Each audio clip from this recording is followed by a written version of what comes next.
Hello everyone, Big Clingy here with a very long overdue update video. I've wanted to do one of these several times, but I was on a roll with P5 and it kept me busy for a while. So I'm pretty happy with how P5 turned out, and I'm so thankful to all of the people who've been along for the ride and who've commented. I do understand though that if you're not into P5, that was a very, very long series for the channel. I doubt I'll do something that long again for a while. But it is mostly over now, except for some bio compilations, and of course, an unused content video that I'm sure a lot of you are looking forward to. I'll just say, I can't promise that I will get the unused content video ready before Reboot Camp comes out.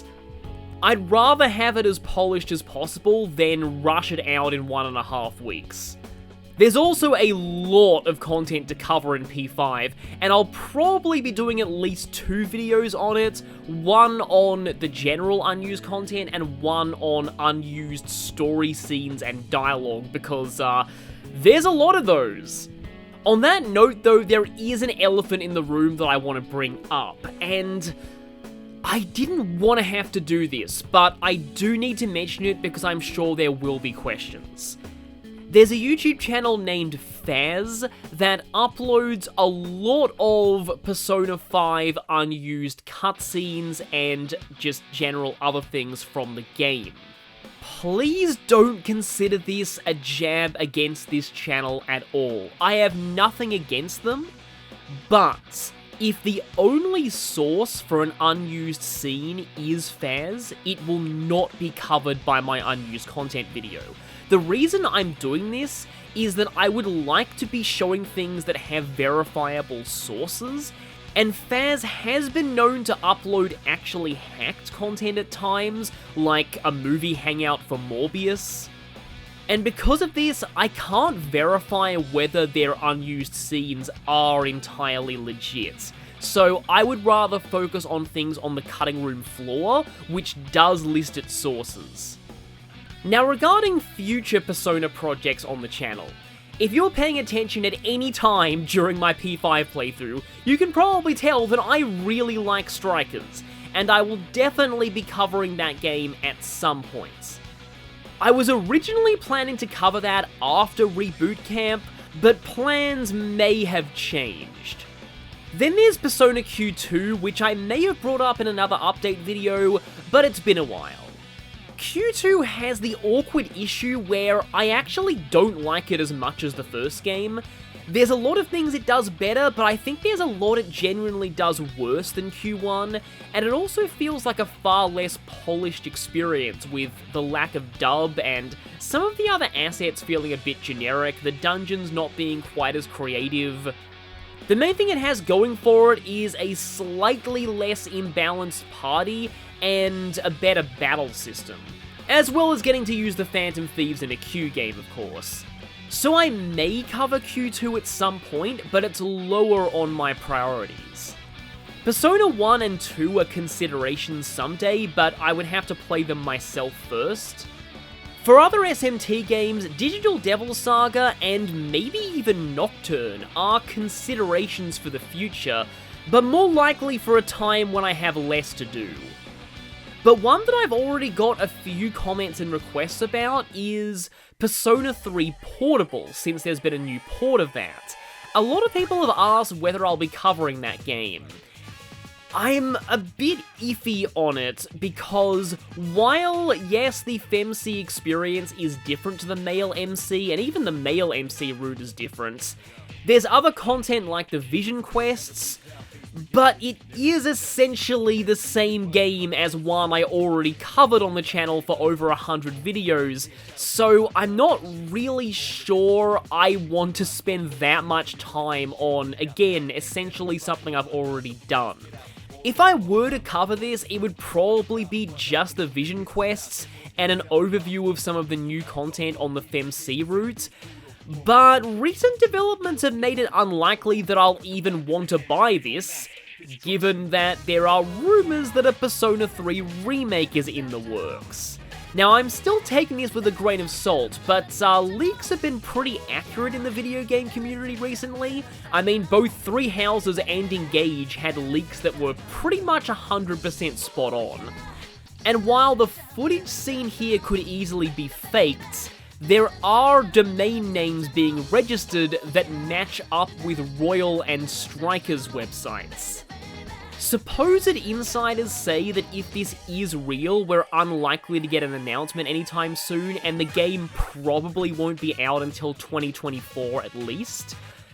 But if it does come out, it's the question of whether or not I'll end up covering it. It has the same problem as Portable, where it would be a very long game that I technically had already covered for a very long time on the channel before.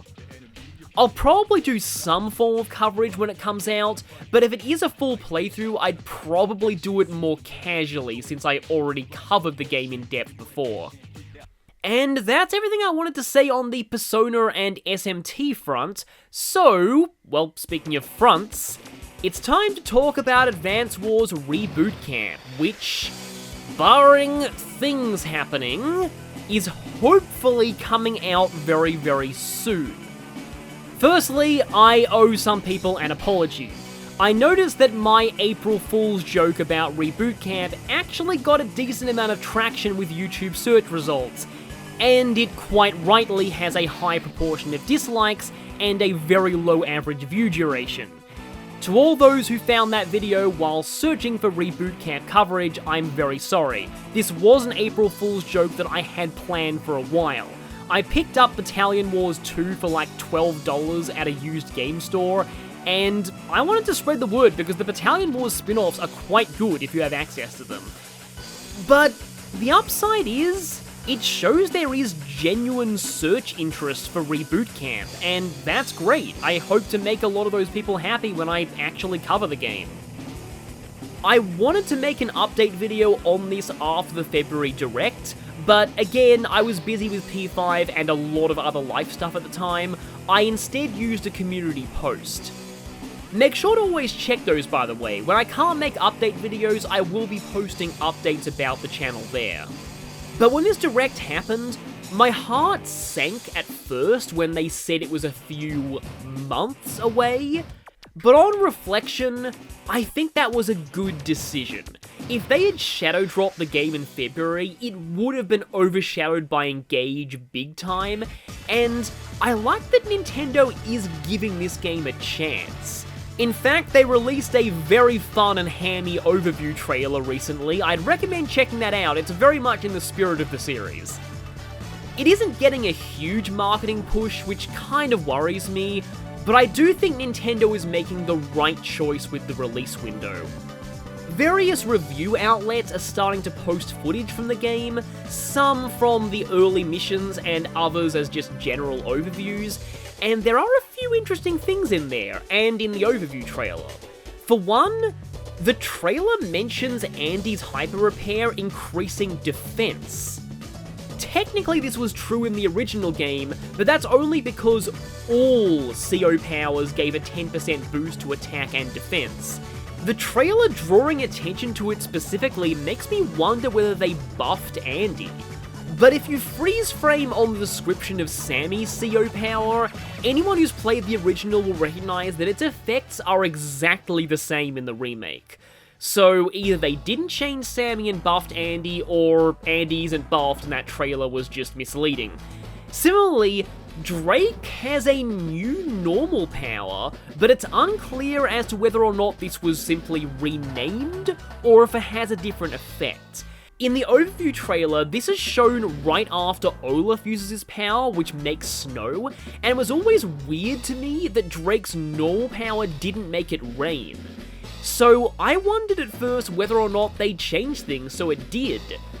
I have seen some other footage though that seems to show it working the same way it did in the original game, simply reducing all enemies' HP by 1. But it may be too early to tell. I'd be all for giving Drake an updated power since he was a bit of an awkward CO in the original games, but I do at least hope they fixed his vision issue. So in the original, Rain reduced vision by 1 space in Fog of War, and Drake was not immune to this, even though he's supposed to be immune to the effects of rain, and his own powers make rain. From replaying Dual Strike, I don't even think it was fixed there, so fingers crossed they actually did fix it this time. In IGN's footage, they show a partial playthrough of the Advance Wars 1 map, It's War, where Andy goes up against Olaf for the first time. Now, this was Mission 1 in the original game, and their footage captions it as Mission 4. We already saw evidence way earlier that they moved some of the field training tutorials into the main campaign in the remake, and now we know that it was 3 missions specifically that got moved, and we know Tank Ops is one of them. I can't really predict which of the other 2 missions that got promoted to main campaign, because I'm actually almost entirely blind on field training. And I've been keeping it that way, and that lets me segue into how the playthrough is going to be handled. So I plan to start covering the game the moment that it releases, and I'll be starting with Advance Wars 1's campaign, because I've already played through all of the original Advance Wars 2 on the channel. Just like that playthrough, I am going to be going for S ranks in every mission, on normal difficulty. Some might call me a wimp for doing that. The majority of Advance Wars 1 Let's Plays I've seen are on hard mode, but I feel like this will be an easier to follow guide for newer players, because most of them will be sticking to the lower difficulties. And if early impressions are any indication, you don't have access to hard mode until you've beaten the game once anyway, just like the original. But even though it won't be the highest difficulty, this may still give me a challenge, because this is going to be a weird mix of blind and experienced as far as playthroughs go. This will be my first time playing the remake, and it's also going to be my first time physically playing Advance Wars 1. But as I hinted, I have watched many Let's Plays of Advance Wars 1 already, so I know these maps, I've just never physically done them myself. Strangely, a good indicator for how this might go is the Lavenza battle that I recently uploaded for Persona 5. What you see in that video was legitimately my first time playing that fight, but I had read and researched a lot about it beforehand, and I'd also seen videos of it. This is exactly the situation I'll be in with Advance Wars 1. However, I do consider myself knowledgeable about all of the different units in the game, since they're identical to how they work in Advance Wars 2, a game that I have been replaying tons of times since I was a kid. And I also consider myself very knowledgeable about the commanders and how they work, and I'm going to have a lot of things to say about them. Some of them are interesting in Advance Wars 1 compared to later entries. There is one thing that I'm unsure how I'll handle though, since at the moment, I don't know if the remake has changed how this works. So Advance Wars 1's campaign actually has route splits in it. Choosing a different commander for specific junction points will give you completely different missions for the next set of 3 or 4 maps. And I don't mean different objectives or slightly remixed enemy placements, I mean entirely different maps. And I would like to show all of these if possible. The problem is, it depends on whether or not they give you multiple save slots for the campaign in the remake, because they didn't in the original Advance Wars 1. If you wanted to see the different route splits, you had to start the entire campaign again from the beginning. I've asked around in the comments on other videos, but I've got no clear answers yet, and I doubt anyone here will know either.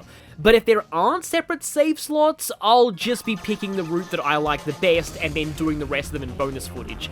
I'm particularly eager to show off the max versions of the Green Earth missions, because nobody on YouTube covers those, because they don't unlock anything, but still, they look really unique to me. Now, because I'm going to have to redo these missions until I get an S rank, I'm not going for perfect scores, by the way, just the 280 points or above threshold. Don't expect consistent daily uploads for this series. Depending on how long it takes me to finish the Advance Wars 1 campaign, I will either go on to another series and then do Advance Wars 2 as a separate project later, or I will cover Advance Wars 2's campaign right after. Now this has the same problem as the Persona 3 Portable issue in that it is a game that I played on the channel before, but it's also a remake and a much shorter game than Persona 3, and also Advance Wars 2 is actually one of my favourite video games of all time, definitely in my top 3. So I'm kind of obliged to do it, and if I do cover it, I will be playing hard mode if the rumours of that existing are true, and if these rumours are indeed true, apparently hard mode is quite intense in Reboot Camp, so that will make things a little more unique compared to my original playthrough. In fact, the original Black Hole Rising had an entirely different set of Orange Star missions on hard mode, which I promised that I'd show in bonus footage all the way back in 2014, so I'm kind of obliged to do this anyway. I just really hope the remake actually keeps these hard exclusive missions. One final thing while you're here. This is something that I asked to any Advance Wars experts in the comments section. Is there a way to complete the mission Olaf's Navy by route and still get an S rank? Routing this map unlocks a secret bonus mission that I do want to show off, even if it gets me a suboptimal choice in the final battle. But looking at this map for a while, I can't really see a way to route it in enough time to get an S rank. And now the final game I want to cover here. I said all the way back in February 2022 that I was going to pivot away from Fire Emblem on this channel and more towards Persona and SMT, because I was running out of Fire Emblem games to play that I actually liked. Well, I didn't expect to like Engage as much as I did. In fact, I didn't even know Engage existed at the time. Engage is a game that I will definitely do a full playthrough of on the channel at some point, and even though this is early after release, I am considering doing this after Reboot Camp, which means that Strikers will probably be delayed until early next year at the earliest, but I have been doing Persona for like almost a year now, so can you really blame me? Also, I know there are a lot of my subscribers who want more Fire Emblem content, and I was very pleasantly surprised by the response that my thoughts on Engage video got. I got a lot of incredibly good comments on that one, even by people who haven't commented on this channel in a while, or maybe have only just found the channel. And I would love to go over Engage in more depth for those people.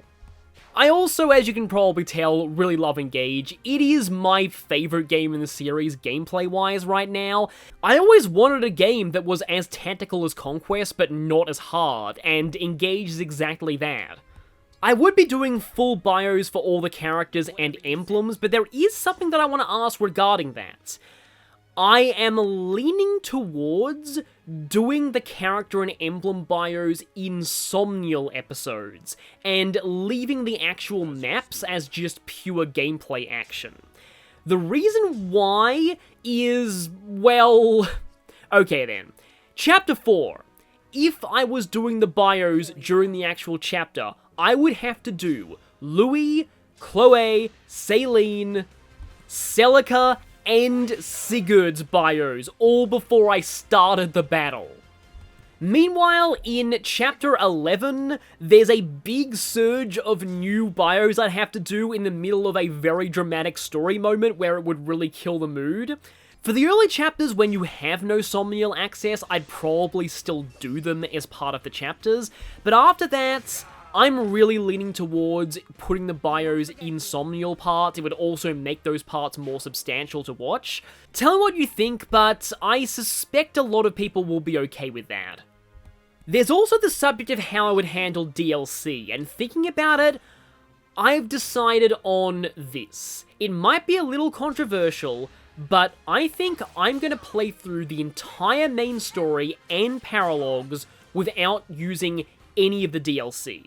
Then, after beating Sombron, I will do all the Divine Paralogs in order, and then the Fel Xenologs as the finale of the playthrough. And I will be using the DLC emblem bracelets during the Fel Xenologs. I know this isn't how most people with the DLC will play the game, but I personally feel that the DLC bracelets heavily ruin intended gameplay of the main story, for reasons that you will obviously know, but it's spoilers, so I can't discuss it here. Also, I'm afraid about it making my army too overleveled. But also, if you do the Fel Xenologue before the Divine Power Logs, it instantly bumps their level scaling to 20 promoted, and I don't want that either. The downside of this approach is I won't be able to showcase the DLC characters in the main story, and they get a lot of special boss conversations there too. Potentially, I could do a test playthrough where I recruit them early and record the special boss conversations from that in advance, as a compromise. But the way I see things, I like the balancing of the main story as is, and I don't want DLC to upset that, and putting off all the Divine Power Logs gives me a nice post-game to look forward to. But even this approach has one minor complication. Simply owning the DLC gives you a lot of free items during the main story. And that's normally fine, you can just choose not to use them. Except it also hands you 30,000 gold that you can't say no to in a game that is very tight on money management. I'm not sure how I'm going to handle this. Personally, what I think I'll end up doing is just spending it all on tonics that I don't use or vulneraries. That's the best way I can think to handle this.